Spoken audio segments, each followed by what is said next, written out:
या पवित्र काळात गुरुचरित्रातील 10वा दिव्य अध्याय फक्त ऐकल्याने कोट्यवधी पुण्याचे फळ लाभते.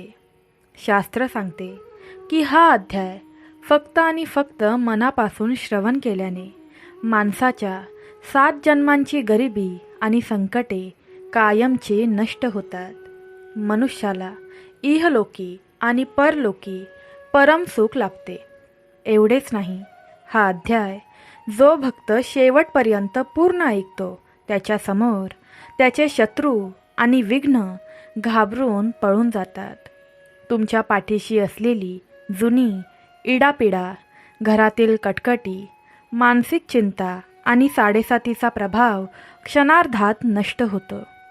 जर तुम्हाला वाटत असेल की तुमच्या आयुष्यात याच चालू क्षणापासून सुखाचे, समृद्धीचे आणि आनंदाचे दिवस सुरू व्हावे, तर अगदी न चुकता आत्ताच्या आत्ता कमेंट बॉक्समध्ये पूर्ण श्रद्धेने श्री गुरुदेव दत्त लिहून प्रभूंच्या चरणी आपली हजेरी लावा.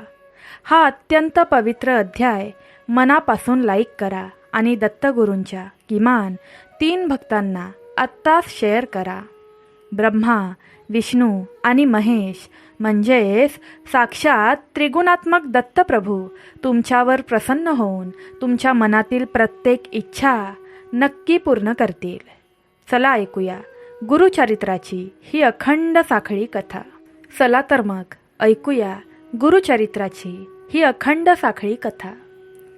सिद्धयोगी नामधारकाचा हात आपल्या हातात घेतात आणि त्याच्या डोळ्यातील अश्रू पुसत शांतपणे सांगू लागतात, अरे नामधारका, तू असा व्याकुळ का होतोस? तुझ्या डोळ्यातील हे अश्रू पाहून मला तुझी देवाविषयीची आर्तता समजते आहे, पण मनामध्ये कसलीही शंका किंवा भीती बाळगू नकोस.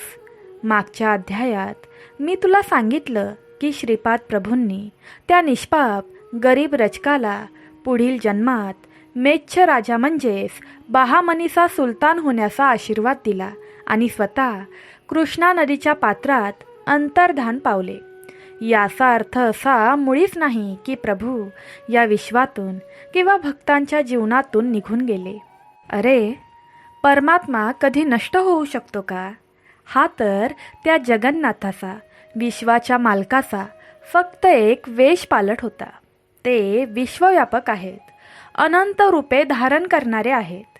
सामान्य संसारी लोकांच्या डोळ्यांसाठी त्यांनी अवतार संवारणाचा देखावा केला असला तरीही ते आज त्या पवित्र अलौकिक कुरवपूर क्षेत्रात गुप्त वेशाने वास करत आहेत. ते तिथे सूक्ष्म रूपाने राहून केवळ आपल्या खऱ्या एकनिष्ठ भक्तांच्या आर्तहाकेची वाट पाहत आहेत. जो भक्त खऱ्या आणि दृढ भावनेने मनात धीर धरून त्यांची भक्ती करतो त्याचे रक्षण करायला प्रभू आजही धावून येतात.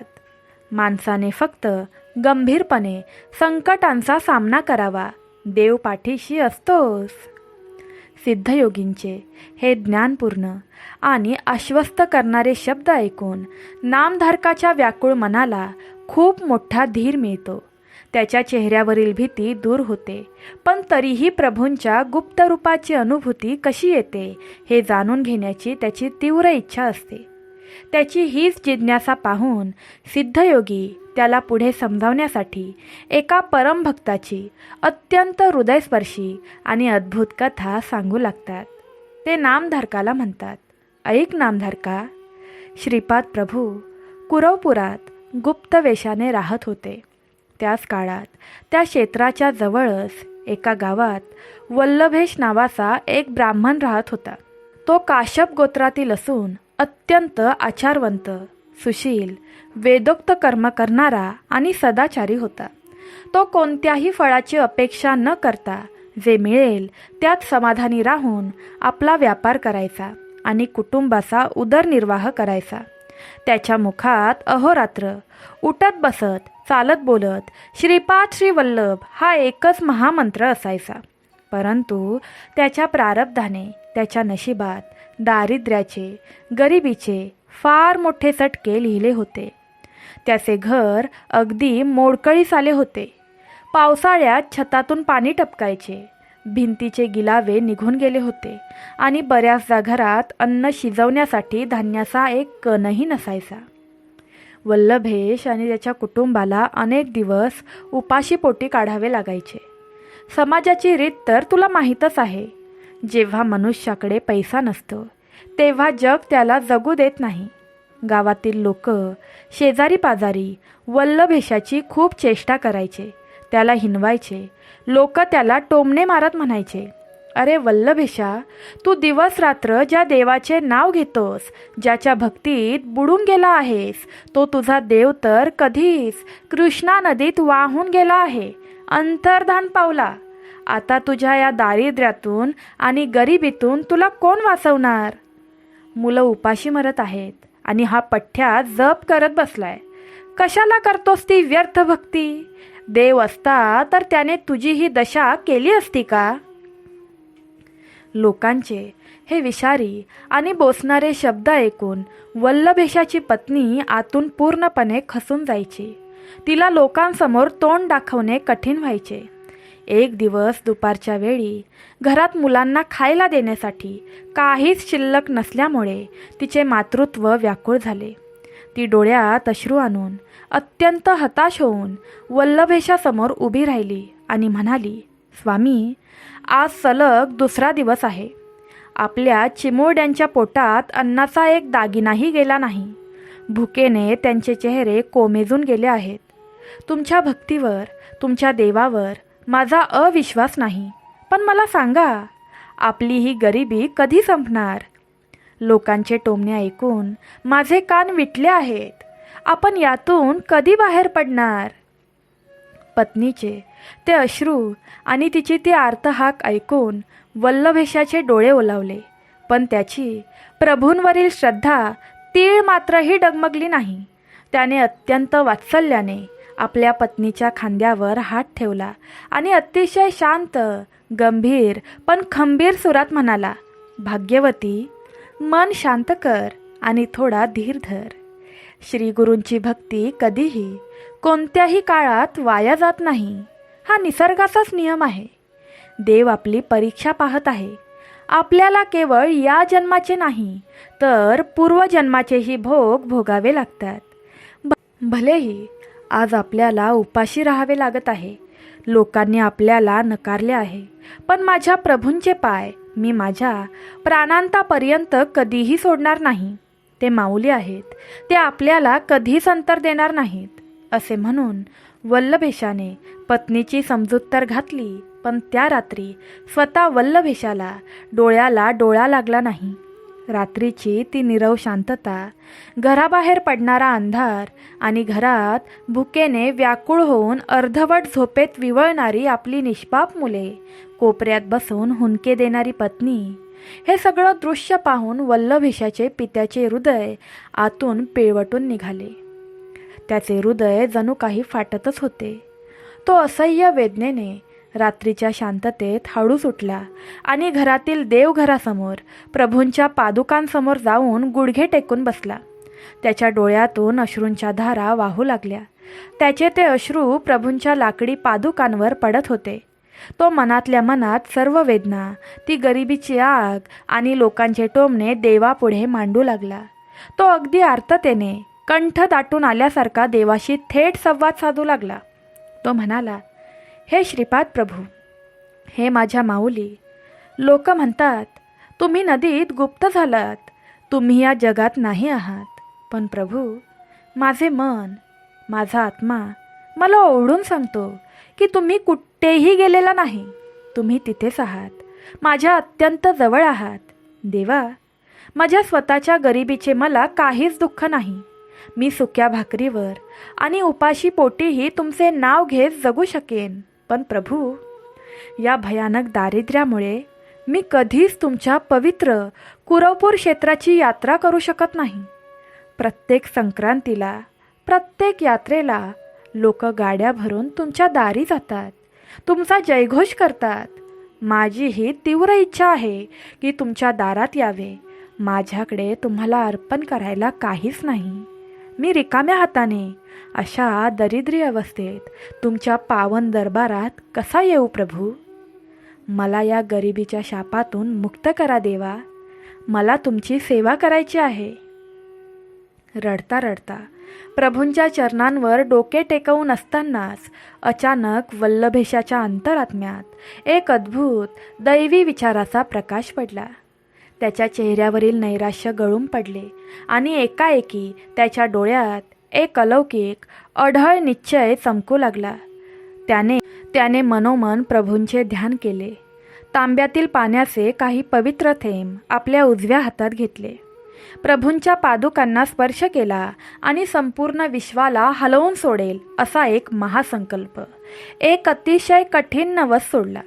तो अत्यंत गंभीर आणि वज्रसंकल्पाच्या सुरात म्हणाला, हे गुरुराया, हा तुमचा लाडका वल्लभेश आज तुमच्या चरणी एक महान नवस बोलत आहे.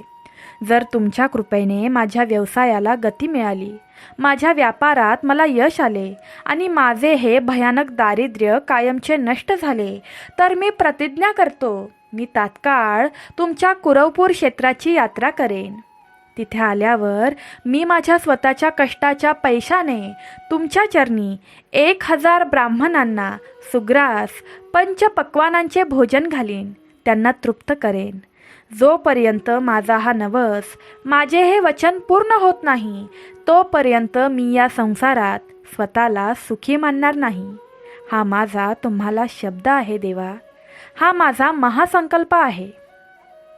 वल्लभेशाने डोळ्यात अश्रू आणि मनात अचल श्रद्धा ठेवून हा संकल्प सोडला आणि त्याच क्षणी त्या बंद घराच्या शांततेत एक अद्भुत चमत्काराची अनुभूती आली. अचानक प्रभूंच्या त्या साध्या लाकडी पादुकांमधून एक अत्यंत मंद, दिव्य आणि पवित्र, मन प्रसन्न करणारा चंदनाचा सुवास संपूर्ण घरात दरवळू लागला. त्या सुवासाने वल्लभेशाच्या मनातील सगळी चिंता, सगळा थकवा आणि दुःख एका सेकंदात नाहीसे केले. जणू काही प्रभू अत्यंत सूक्ष्म गुप्त रूपाने तिथेच प्रकट झाले होते आणि त्यांनी आपल्या या परमभक्ताची, ती रक्ताची आर्तहाक ऐकली होती व त्याच्या नवसाचा स्वीकार केला होता. वल्लभेशाने अत्यंत कृतज्ञतेने पादुकांवर आपले डोके ठेवले आणि त्याच्या मनात एका रात्रीत असा अनोखा अभेद्य विश्वास निर्माण झाला की आता त्याचे वाईट दिवस संपले आहेत आणि त्याची माऊली त्याच्यासाठी धावून आली आहे. दत्तगुरूंच्या लाडक्या भक्तांनो, वल्लभेशासारखीच अचल श्रद्धा जर तुमच्या मनात असेल तर प्रभू तुमच्याही सर्व चिंता नक्की दूर करतील. तुमच्या घरातील संकटे दूर व्हावीत म्हणून आत्ताच कमेंट बॉक्समध्ये दिगंबरा दिगंबरा श्रीपाद वल्लभ दिगंबरा हे लिहून प्रभूंच्या चरणी आपली हजेरी नक्की लावा. सिद्धयोगी नामधारकाला म्हणतात, बाळा, त्या रात्री वल्लभेशाने सोडलेला तो महासंकल्प आणि त्याची ती आर्तहाक कुरवपुरात गुप्त असलेल्या श्रीपाद प्रभूंच्या चरणी अचूक पोचली. भक्ताचा कठीण नवस ऐकून प्रभूंचे वात्सल्य हेलावले. भगवंताच्या दरबारात न्याय मिळायला उशीर असू शकतो, पण प्रामाणिक भक्ताचा कधीही पराभव होत नाही. त्या रात्रीनंतर वल्लभेशाच्या आयुष्यात जणू एक नवा सूर्योदय झाला. प्रभूंच्या अदृश्य कृपेचा वरदहस्त ज्याच्या पाठीवर आला आणि बघता बघता त्याचे नशीब पूर्णपणे पालटले. त्याच्या छोट्याशा व्यापारात एकाएकी कमालीची बरकत येऊ लागली. तो ज्या कामात हात घालायचा तिथे त्याला यश मिळू लागले. त्याला प्रत्येक व्यवहारात दुप्पट तिप्पट नव्हे तर 100 पट नफा मिळू लागला. काहीच महिन्यात वल्लभेशाच्या घरातील गरिबी, ते दारिद्र्याचे चटके आणि मुलांची भूक कायमची नष्ट झाली. घरात धनाचा आणि धान्याचा पूर आला. जे लोक कालपर्यंत त्यांची चेष्टा करत होते, जे त्याला हिणवत होते, तेच लोक आता त्याच्या श्रीमंतीचे कौतुक करू लागले. वल्लभेश चक्रवर्ती राजासारखा श्रीमंत झाला. परंतु नामधारका खरा भक्त तोच असतो जो पैशाचा पूर आल्यावरही गर्वाने हळवून जात नाही. संपत्ती आल्यावर अनेक लोक देवाला विसरतात, पण वल्लभेश तसा नव्हता. त्याला पैशाचा अहंकार शिवलाही नाही. त्याला आठवण होती तर ती फक्त त्या रात्रीची, आपल्या डोळ्यातील अश्रूंची आणि आपल्या गुरुरायाला दिलेल्या वचनाची. त्याला कुरवपूरला जाऊन 1000 ब्राह्मणांना सुग्रास भोजन घालायचे होते. तो आपल्या पत्नीला म्हणाला, भाग्यवती, हा जो पैसा आज आपल्याकडे दिसत आहे तो माझा नाही, तो माझ्या गुप्त राहिलेल्या श्रीपाद प्रभूंचा आहे. त्यांनी आपले संकट दूर केले. आता वेळ आली आहे माझा नवस फेडण्याची. वल्लभेशाने ब्राह्मण भोजनासाठी, दक्षिणेसाठी आणि प्रभूंच्या पूजेसाठी मोठ्या प्रमाणावर धन, सोने नाणे एका गाठोड्यात गोळा केले. प्रभूंच्या चरणी लीन होऊन त्यांचा जयघोष करत तो आनंदाने कुरवपूरच्या यात्रेला निघाला. पण नामधारका, जशी मनुष्याची भक्ती वाढते तशीच त्याची परीक्षाही कठीण होत जाते. वल्लभेश मोठ्या आनंदाने प्रवासाला निघाला खरा, पण वाटेत त्याच्यावर एक भयानक संकट दबा धरून बसले होते. वल्लभेशाच्या जवळील ते धनाने भरलेले मोठे गाठोडे काही चोरांच्या नजरेस पडले. ते चोर अत्यंत क्रूर आणि कपटी होते. वल्लभेशाला एकटे गाठून लुटणे जंगलात सोपे नव्हते, म्हणून त्यांनी एक भयंकर डाव रचला. त्यांनी चोरांचे कपडे काढले, अंगावर पांढरी वस्त्रे परिधान केली, गळ्यात तुळशीच्या माळा घातल्या आणि कपाळाला टिळा लावून अगदी सात्विक वारकऱ्यांचा वेश धारण केला. ते चोर वल्लभेशाच्या जवळ आले आणि हात जोडून अतिशय नम्रतेने म्हणाले, राम राम द्विजवर्य, आम्हीही तुमच्यासारखेच यात्रेकरू आहोत. आम्ही दरवर्षी कुरवपूरला श्रीपाद प्रभूंच्या दर्शनासाठी जातो. यंदाही श्रीपादांच्या ओढीने निघालो आहोत. वल्लभेश हा अत्यंत सरळ, निष्पाप मनाचा मनुष्य होता. त्याच्या मनात कोणाविषयीही कपट नव्हते. त्याला वाटले की हे सगळे तर माझ्या प्रभूंचेच भक्त आहेत, माझ्या गुरुरायाचेच लेकरू आहेत. त्याने आनंदात चोरावर विश्वास ठेवला आणि त्यांना आपल्या प्रवासात सामील करून घेतले. 2-3 दिवस तो प्रवास एकत्र सुरू होता. वल्लभेश इतका आनंदी होता की तो प्रवासात चालतानाही त्या चोरांना श्रीपाद प्रभूंच्या मागच्या अध्यायातील कथा, त्यांच्या लीला आणि त्यांची भक्तांवरील माया सांगत चालला होता. तो म्हणायचा, बघा ना दादांनो, माझे प्रभू किती दयाळू आहेत. त्यांनी एका सामान्य धोब्याला पुढच्या जन्मात राजा होण्याचा आशीर्वाद दिला आणि मला या गरिबीतून बाहेरही काढलं. वल्लभेशाचा हा निष्पापपणा पाहून चोरांना मनोमन हसू येत होतं. त्यांच्या मनात मात्र प्रभूंच्या कथांऐवजी वल्लभेशाच्या जवळील संपत्तीवर डोळा होता. 3ऱ्या दिवशी रात्रीचा प्रवास सुरू झाला. आजूबाजूला घनदाट निबिड अरण्य होते. रात्रीची वेळ, काळोख दाटलेला आणि जंगली प्राण्यांचे आवाज येत होते. वल्लभेश मात्र निर्भयपणे प्रभूंच्या नामास चालत होता. त्याला कल्पनाही नव्हती की ज्यांना तो आपले गुरुबंधू समजत आहे तेच त्याचे काळ बनून त्याच्या मागे चालत आहेत. जंगलाच्या अगदी मध्यभागी, जिथे दूर दूरपर्यंत कोणीच नव्हते, तिथे अचानक चोरांनी पावले थांबवली आणि त्यांच्या चेहऱ्यावरील सात्विकतेचा बुरखा गळून पडला. त्यांनी आपल्या कमरेला लपवून ठेवलेले तीक्ष्ण खंजीर आणि तलवारी बाहेर काढल्या आणि वल्लभेशाला 4 बाजूंनी वेढले. चोरांचे ते भयानक रूप पाहून वल्लभेश भीतीने थरथर कापायला लागला. त्याचा श्वास अडकला. चोरांचा म्होरक्या क्रूरपणे हसला आणि म्हणाला, अरे मूर्खा, आम्ही कोणी भक्त नाही, आम्ही चोर आहोत. काढ ते धनाने भरलेले गाठोडे आणि गुपचूप आमच्या हवाली कर, नाही तर तुझा जीव घेऊ. वल्लभेश भीतीने खाली पडला, पण त्याचे लक्ष स्वतःच्या प्राणांकडे नव्हते. त्याला काळजी होती ती प्रभूंच्या नवसाची. तो चोरांचे पाय धरून आर्ततेने रडू लागला, विनवणी करू लागला, बाबांनो, हे धन माझे नाही, हे ब्राह्मणांच्या भोजनाचे आहे. हा माझ्या देवाचा नवस आहे. जर हा नवस अपूर्ण राहिला तर माझ्या प्रभूंचा अपमान होईल. तुम्हाला हवे असेल तर मी माझे घरदार सर्व लिहून देतो, पण माझ्या प्रभूंच्या भोजनाचे हे पैसे घेऊन जाऊ नका. पण त्या क्रूर चोरांच्या हृदयाला दया कशी असणार?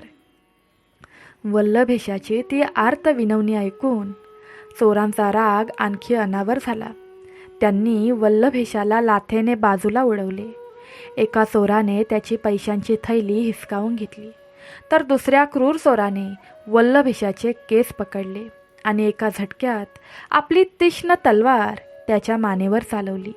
एका क्षणात वल्लभेशाचे शिर धडावेगळे झाले आणि रक्ताची कारंजी उडाली. वल्लभेशाचा देह त्या निर्जन जंगलात रक्ताच्या थारोळ्यात पडला. पण नामधारका मृत्यूच्या त्या शेवटच्या क्षणीही वल्लभेशाचे ते कापलेले शिर जमिनीवर पडताना त्याच्या मुखातून शेवटचा शब्द निघाला, श्रीपाद श्रीवल्लभ. तो भक्ताचा शेवटचा सर्वोच्च आर्तटाहो होता.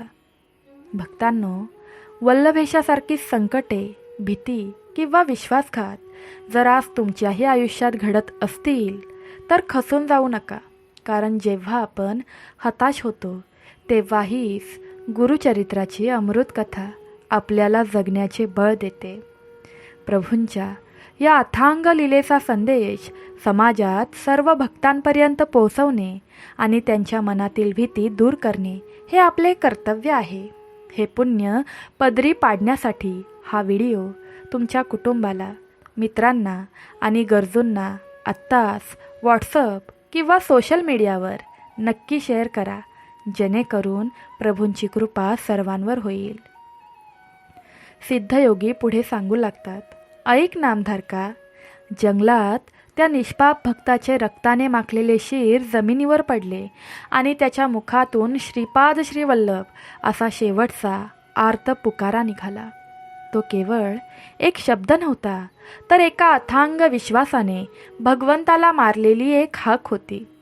इकडे कुरवपूर क्षेत्रात आपल्या महालात गुप्त वेशात ध्यानस्थ बसलेले श्रीपाद श्रीवल्लभ प्रभू अचानक दचकून जागे झाले.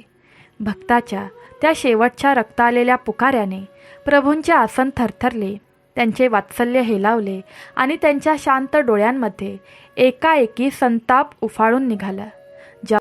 ज्या प्रभूंनी मागच्या अध्यायात एका सामान्य धोब्याला राजवैभव दिले, ते प्रभू आपल्या एका आचारवंत सदाचारी भक्ताचा असा क्रूर अंत सहन करतील तरी कसा. जंगलात तिकडे चोरांनी वल्लभेशाचे सर्व धन गोळा केले होते. ते अत्यंत आनंदी झाले होते आणि तिथून पळून जाण्याच्या तयारीत होते. पण नामधारका, ज्या क्षणी प्रभू भक्तासाठी धावून येतात त्या क्षणी काळाची गतीही बदलते. अचानक त्या शांत जंगलात भयंकर वादळ सुटले, विजा कडकडू लागल्या आणि झाडे उन्मळून पडली. चोरांना काय होत आहे हे समजण्याच्या आत त्या निबिड अरण्यात एकाएकी एक प्रचंड दैवी तेज प्रकट झाले. त्या प्रखर प्रकाशातून एक दिव्य अलौकिक जटाधारी तापसी योगी समोर येऊन उभे ठाकले. त्यांच्या अंगाला भस्म फासलेले होते, डोक्यावर जटांचे मंडल होते आणि त्यांच्या उजव्या हातात एक विशाल दैवी त्रिशूळ चमकत होता, तर दुसऱ्या हातात खट्टवांग होते. ते दुसरे तिसरे कोणीही नसून आपल्या लाडक्या भक्तासाठी गुप्त वेश सोडून रौद्र रूप धारण केलेले स्वतः श्रीपाद श्रीवल्लभ प्रभूच होते. प्रभूंचे ते भयानक, संतापलेले आणि काळालाही थरकाप उडवणारे रूप पाहून चोरांची पाचावर धारण बसली. त्यांच्या हातातील तलवारी आपोआप गळून पडल्या आणि त्यांचे पाय जमिनीला खिळले. प्रभूंचा तो त्रिशूळ जंगलात वीज चमकावी तसा फिरू लागला. प्रभू एका महाकाळासारखे चोरांवर तुटून पडले. ज्या चोरांनी वल्लभेशावर निर्दयीपणे वार केले होते, त्या प्रत्येक दृष्ट चोराच्या छाताडात प्रभूंचा तो त्रिशूळ एकामागून एक खुपसला गेला.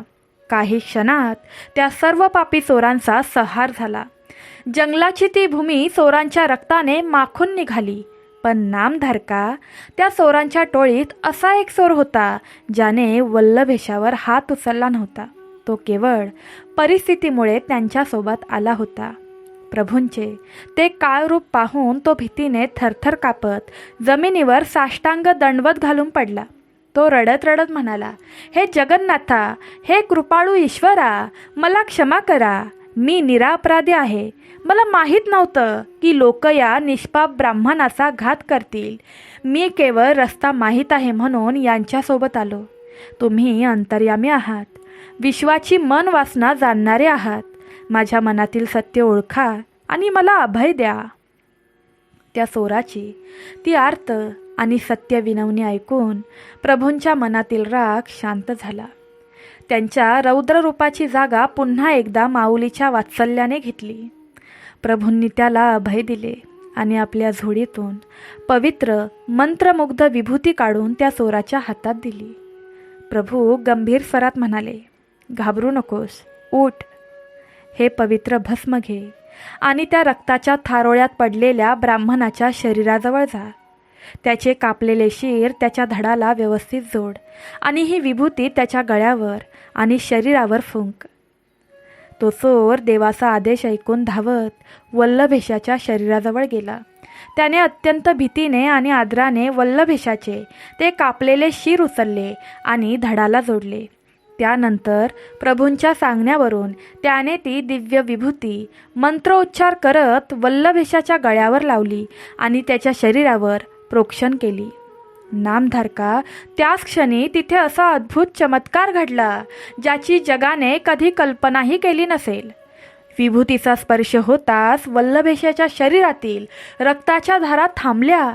कापलेली मान देवाच्या कृपेने पुन्हा सांधली गेली आणि वल्लभेश जणू काही गाढ झोपेतून एकदम जागा व्हावा तसा जिवंत होऊन ताडकन उठून बसला. मृत्यूवर विजय मिळवून देणारी ती केवळ गुरुमाऊलीच होती. इतक्यात पूर्वेकडून सूर्याची पहिली कोमल किरणे जंगलात पडली. रात्र संपली आणि उदय झाला दिनकरासी. सूर्य उगवताच श्रीपाद प्रभू त्या चोरासमोरून आणि वल्लभेशासमोरून क्षणार्धात गुप्त झाले. वल्लभेश पूर्णपणे भानावर आला. त्याने आजूबाजूला पाहिले तर सर्व चोर मृत पडले होते आणि एक चोर त्याच्याजवळ हात जोडून उभा होता. वल्लभेश गोंधळून गेला. त्याला रात्री काय घडले होते काहीच आठवत नव्हते. तो त्या चोराला विचारू लागला, अरे दादा, तू मला असे का धरून बसला आहेस आणि या आपल्यासोबतच्या वारकऱ्यांना कोणी मारले? इथे काय घडलं आहे मला काहीच समजत नाही, मला सांग. त्यावर तो वाचलेला चोर वल्लभेशाच्या पाया पडला आणि डोळ्यात अश्रू आणून म्हणाला, द्विजवर्या, ज्यांना तुम्ही वारकरी समजत होता ते क्रूर चोर होते. त्यांनी रात्री पैशासाठी तुमचे शीर कापून टाकले होते. तुम्ही मरण पावले होता, पण तुमची भक्ती इतकी श्रेष्ठ आहे की रात्री या जंगलात स्वतः त्रिशूळ आणि खट्टवांग हातात घेतलेला, अंगाला भस्म लावलेला एक अद्भुत जटाधारी तापसी देव प्रकट झाला. त्यांनी सर्व चोरांचा वध केला आणि तुमच्याच देवाच्या विभूतीने मी तुमचे कापलेले शीर पुन्हा जोडून तुम्हाला जिवंत केले आहे. ते देव आत्ताच इथे उभे होते आणि सूर्य उगवताच अदृश्य झाले. धन्य आहे तुमची भक्ती आणि धन्य आहेत तुमचे ते श्रीपाद प्रभू. चोराचे हे शब्द ऐकून वल्लभेशाच्या अंगावर काटा आला आणि तो आनंद अश्रूंनी नाहून निघाला की माझ्या प्रभूने मृत्यूच्या दारातून मला परत आणले आहे. भक्तांनो, काळजाचा थरकाप उडवणारी प्रभूंची ही लीला ऐकून डोळ्यात पाणी आल्याशिवाय राहत नाही. ज्याचा पाठीराखा स्वतः गुरुदेव असतात त्याचे मरणही परत फिरते. जर तुम्हालाही प्रभूंचा हा त्रिशूळ आपल्या पाठीशी राहावा असे वाटत असेल तर समाजात हा दिव्य संदेश पोहोचवणे गरजेचे आहे. भक्ताच्या कल्याणासाठी आणि अशाच अलौकिक कथा तुमच्यापर्यंत रोज सर्वात आधी पोहोचण्यासाठी आपल्या या चॅनलला आत्ताच सबस्क्राईब करा आणि शेजारी असलेली घंटी बेल आयकॉन नक्की दाबा, जेणेकरून प्रभूंच्या लीलांची साखळी तुमच्याकडून कधीच चुकणार नाही. दत्तगुरूंच्या लाडक्या भक्तांनो, सिद्धयोगी पुढे सांगू लागतात, ऐक नामधारका, त्या वाचलेल्या चोराच्या मुखातून रात्री घडलेल्या महाभयंकर प्रसंगाचे आणि प्रभूंच्या त्या रौद्र रूपाचे वर्णन ऐकून वल्लभेश जागेवरच स्तब्ध झाला. त्याने स्वतःच्या गळ्याला हात लावून पाहिले तर तिथे केवळ मऊ भस्माची रेषा उमटली होती. त्याचे कापलेले शीर प्रभूंच्या हाताने पुन्हा जोडले गेले होते. त्या जाणीवेनेच त्याच्या अंगावर आनंदाचे रोमांच उभे राहिले. तो जंगलाच्या त्या पवित्र भूमीवर पालथा पडला आणि प्रभूंच्या चरणांचे ध्यान करत ढसाढसा रडू लागला. तो म्हणाला, हे कारुण्य सिंधू श्रीपाद प्रभू, माझ्यासारख्या पामरासाठी तुम्ही स्वतः हातात त्रिशूळ घेऊन या भयानक जंगलात धावून आलात. मला मृत्यूच्या दाढेतून परत आणले. माझ्याकडे तुमचे आभार मानायला शब्दही नाहीत देवा.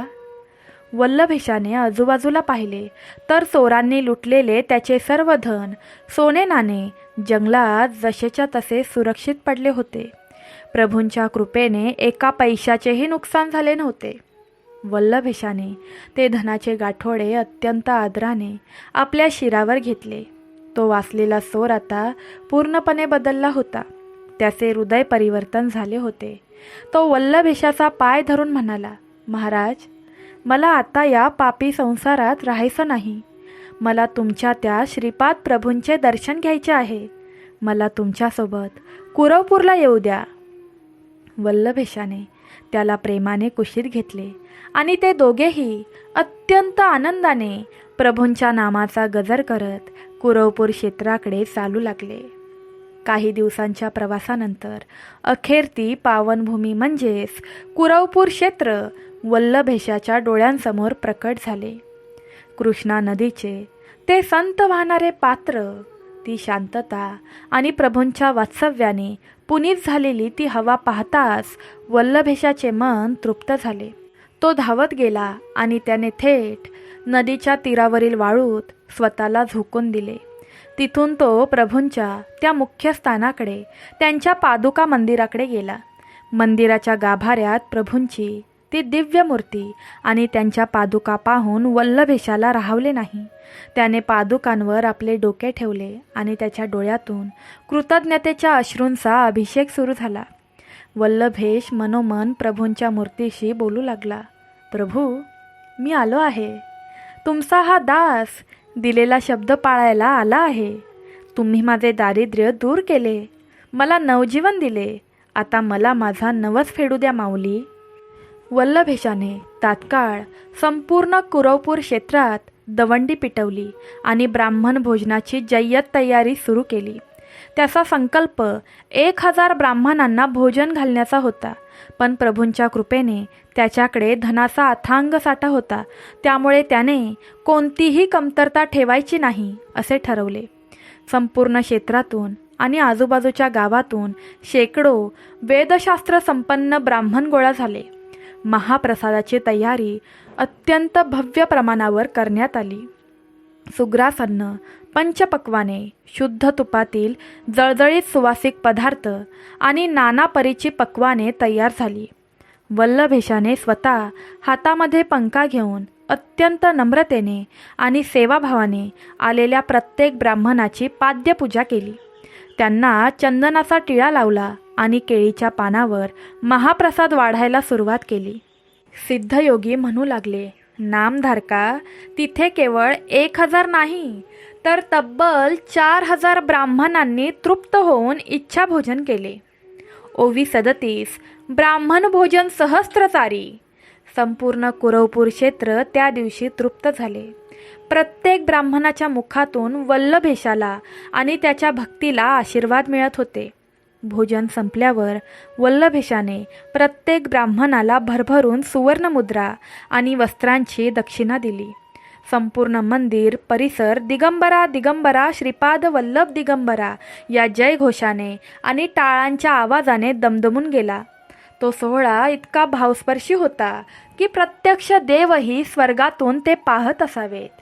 त्या महाप्रसादानंतर वल्लभेश पुन्हा एकदा प्रभूंच्या पादुकांसमोर येऊन हात जोडून उभा राहिला. त्याने प्रभूंची षोडशोपचारे पूजा केली, कर्पूर आरती ओवाळली आणि अत्यंत प्रेमाने प्रभूंच्या चरणांवर लोटांगण घातले. आणि नामधारका, त्याच क्षणी वल्लभेशाला एक अलौकिक अनुभूती आली. त्या पाषाणाच्या मूर्तीतून आणि लाकडी पादुकांमधून त्याला प्रभू श्रीपाद श्री वल्लभांचा तो बालसुलभ हसरा चेहरा स्पष्टपणे प्रकट झालेला दिसला. प्रभूंच्या त्या हसऱ्या चेहऱ्याने वल्लभेशाकडे पाहिले. जणू काही प्रभू त्याला म्हणत होते, वल्लभेशा, तुझा नवस पूर्ण झाला. मी तुझ्या भक्तीवर अत्यंत प्रसन्न आहे. वल्लभेशाचे सर्व संकट, त्याची वर्षानुवर्षांची गरिबी, मनातील चिंता आणि भीती त्या एका क्षणात कायमची जळून खाक झाली. त्याचे जीवन धन्य झाले. लाडक्या भक्तांनो, या अध्यायाने तुमच्या डोळ्यात एक जरी अश्रू आला असेल तर नक्कीच कमेंट बॉक्समध्ये टाईप करून सांगा, हो, आमच्याही डोळ्यात अश्रू आले. दत्तगुरूंच्या लाडक्या भक्तांनो, सिद्धयोगी नामधारकाचा हात अजूनही आपल्या हातात धरून होते. नामधारक वल्लभेश ब्राह्मणाची ती अद्भुत कथा ऐकून पूर्णपणे मंत्रमुग्ध झाला होता. त्याच्या डोळ्यातून आनंद अश्रू वाहत होते. सिद्धयोगी पुढे सांगू लागतात, बाळा नामधारका, वल्लभेशाने जेव्हा तो भव्य महाप्रसाद केला आणि प्रभूंच्या मूर्तीतून त्याला दिव्य आशीर्वाद मिळाला, तेव्हापासून कुरवपूर क्षेत्राचा महिमा त्रिलोकात प्रख्यात झाला. ओवी 38. कुरवपूर प्रख्यात जान अपार महिमा. ज्या ज्या भक्ताने मनात कोणतीही चिंता, दुःख किंवा गरिबीचे संकट घेऊन या क्षेत्राची वारी केली, प्रभूंच्या पादुकांचे दर्शन घेतले, त्याचे मनोरथ प्रभूंच्या कृपेने कामधेनूसारखे पूर्ण होऊ लागले. सिद्धयोगी नामधारकाच्या डोळ्यात पाहत अतिशय गंभीर आणि आश्वस्त करणाऱ्या स्वरात म्हणाले, म्हणूनच नामधारका, तुझ्या मनातील तो संशय, ती भीती आता कायमची काढून टाक. ओवी 39. संशय ना धरी तू मानसी. श्रीपाद प्रभू कुठेही गेलेली नाहीत. जरी ते सामान्य जगासाठी कृष्णा नदीच्या पात्रात अंतर्धान पावले असले तरीही ते आजही त्याच कुरवपूर क्षेत्रात सूक्ष्म आणि अदृश्य रूपाने वास करत आहेत. ते आजही तिथे जिवंत आहेत. आपल्या भक्तांच्या हाकेला ओ देऊन त्यांचे संकट हरण करण्यासाठी प्रभू सदैव सज्ज आहेत.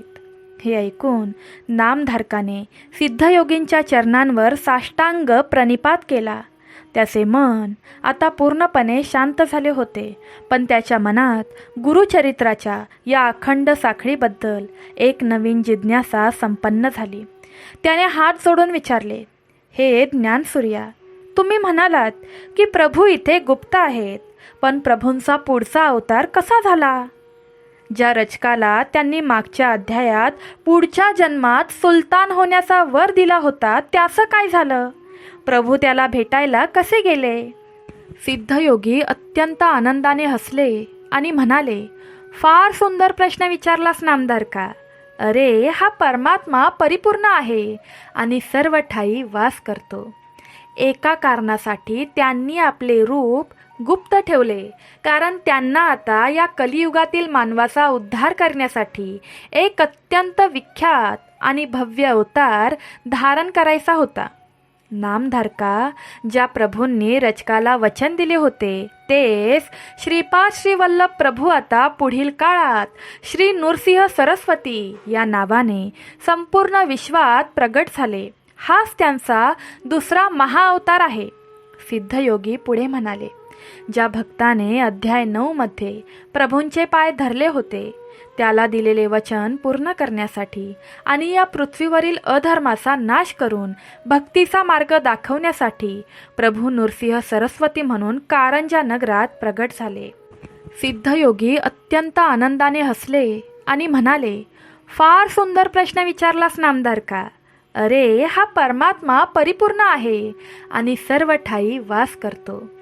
एका कारणासाठी त्यांनी आपले रूप गुप्त ठेवले, कारण त्यांना आता या कलियुगातील मानवाचा उद्धार करण्यासाठी एक अत्यंत विख्यात आणि भव्य अवतार धारण करायचा होता. नामधारका, ज्या प्रभूंनी रचकाला वचन दिले होते तेच श्रीपाद श्रीवल्लभ प्रभू आता पुढील काळात श्री नृसिंह सरस्वती या नावाने संपूर्ण विश्वात प्रगट झाले. हाच त्यांचा दुसरा महाअवतार आहे. सिद्धयोगी पुढे म्हणाले, ज्या भक्ताने अध्याय 9 मध्ये प्रभूंचे पाय धरले होते, त्याला दिलेले वचन पूर्ण करण्यासाठी आणि या पृथ्वीवरील अधर्माचा नाश करून भक्तीचा मार्ग दाखवण्यासाठी प्रभू नृसिंह सरस्वती म्हणून कारंजा नगरात प्रकट झाले. प्रेमळ भक्तांनो, तुम्ही जर गुरुचरित्रातील 9वा अध्याय ऐकला नसेल तर नक्की ऐका. आपल्या चॅनलवर तो पोस्ट झालेला आहे आणि वरती मी आय बटनमध्ये गुरुचरित्राच्या 9व्या अध्यायाची लिंक टाकत आहे. तुम्ही नक्की तो ऐका, कारण ही गुरुचरित्राची साखळी आहे. जेव्हा तुमचे 52 अध्याय ऐकून पूर्ण होतील तेव्हा तुम्हाला दत्त महाराजांची सर्वात मोठी प्रचिती यायला चालू होईल. आणि म्हणूनच श्री गुरुचरित्राचे हे परमपवित्र कथाअमृत सरस्वती गंगाधर आपल्याला सविस्तर सांगत आहेत. ही कथा ऐकल्याने माणसाची मने सुसंस्कृत होतात. त्याच्या जन्मांजन्मांतरीची गरिबी आणि संकटे नष्ट होतात आणि त्याला इहलोकी व परलोकी परमसुख लाभते. अशा प्रकारे सिद्धयोगींनी नामधारकाला अध्याय 10चे दिव्य मर्म समजावून सांगितले. वल्लभेश ब्राह्मणाच्या संकट हरणाची ही कथा इथेच पूर्ण होते आणि गुरुचरित्राची ही अमृत साखळी आता थेट प्रभू नृसिंह सरस्वती महाराजांच्या बाललीलांकडे आणि त्यांच्या अगाध अवताराकडे झेप घेते. या संपूर्ण अध्यायातून दत्तगुरूंनी आपल्याला 3 अत्यंत महत्त्वाची जीवनमूल्ये शिकवली आहेत. पहिली शिकवण म्हणजे संकटाच्या काळातही आपली श्रद्धा डळमळीत होऊ न देणे. वल्लभेश ब्राह्मणाकडे दारिद्र्य होते. लोकांनी त्याला हिणवले, पण त्याने प्रभूंचे पाय सोडले नाहीत. भक्तीमध्ये गंभीरपणे धीर धरला तर देव नक्की धावून येतो. दुसरी म्हणजे अहंकाररहित कृतज्ञता. जेव्हा वल्लभेशाकडे पैसा आला तेव्हा तो गर्वाने हुरळून गेला नाही. संपत्ती आल्यावरही त्याने तो पैसा देवाचाच मानला आणि आपला नवस पूर्ण करायला निघाला. म्हणजेच सुखाच्या काळात देवाला न विसरणे हीच खरी भक्ती आहे. आणि तिसरी शिकवण म्हणजे सर्वोच्च शरणागती. मृत्यूच्या दारात असतानाही वल्लभेशाच्या मुखात प्रभूंचेच नाव होते. जेव्हा मनुष्य स्वतःला देवाच्या चरणी पूर्णपणे समर्पित करतो तेव्हा स्वतः भगवंत काळ बनवून त्याच्या रक्षणासाठी धावून येतात आणि मृत्यूवरही विजय मिळवून देतात. तर दत्तगुरूंच्या लाडक्या भक्तांनो, श्री गुरुचरित्राचा हा 10वा अध्याय येथेच संपन्न होत आहे. पण ही साखळी इथेच थांबत नाही. पुढच्या अध्यायात याहूनही मोठे आणि अद्भुत रहस्य दडलेले आहे, जे तुमच्या जीवनाचा दृष्टिकोन बदलून टाकेल. ते रहस्य ऐकण्यासाठी पुढच्या भागात नक्की या, कारण आपण ही संपूर्ण गुरुचरित्र साखळी अखंडपणे ऐकणार आहोत. आणि भक्तांनो, श्रद्धापूर्वक ही साखळी ऐकल्याने दत्तगुरू भक्तांच्या पाठीशी उभे राहतात आणि जीवनात खूप मोठी प्रचिती देतात. हा अनेक भक्तांचा अनुभव आहे. दत्तगुरूंच्या लाडक्या भक्तांनो, आजचा हा पवित्र अध्याय सांगताना किंवा वाचताना, या कथेचे भाग मांडताना माझ्याकडून बोलण्यात किंवा उच्चारात काही चूक झाली असेल तर मोठ्या मनाने मला आपली लहान बहीण समजून क्षमा करा. प्रभू श्रीपाद श्री वल्लभ आणि दत्तगुरू तुमच्या सर्वांच्या पाठीशी सदैव उभे राहो. तुमच्या घरातील सर्व चिंता आणि संकटे दूर होत हीच त्यांच्या चरणी आर्त प्रार्थना. तथास्तु. पुढील भागात नक्की रहस्यासह भेटूया. अवधूत चिंतन श्री गुरुदेव दत्त. दिगंबरा दिगंबरा श्रीपाद वल्लभ दिगंबरा. जय श्री कृष्ण. राधे राधे. भगवान विष्णूंच्या हृदयात वसणाऱ्या माता लक्ष्मीला प्रणाम असो. भगवान भोलेनाथांच्या हृदयात वसणाऱ्या माता पार्वतीला प्रणाम असो. ओम नमो हनुमते रुद्र अवताराय सर्व शत्रु सहरणाय सर्व रोगहराय सर्व वशीकरणाय रामदूताय स्वाहा. जय श्री कृष्ण. राधे राधे. राधे राधे. राधे राधे.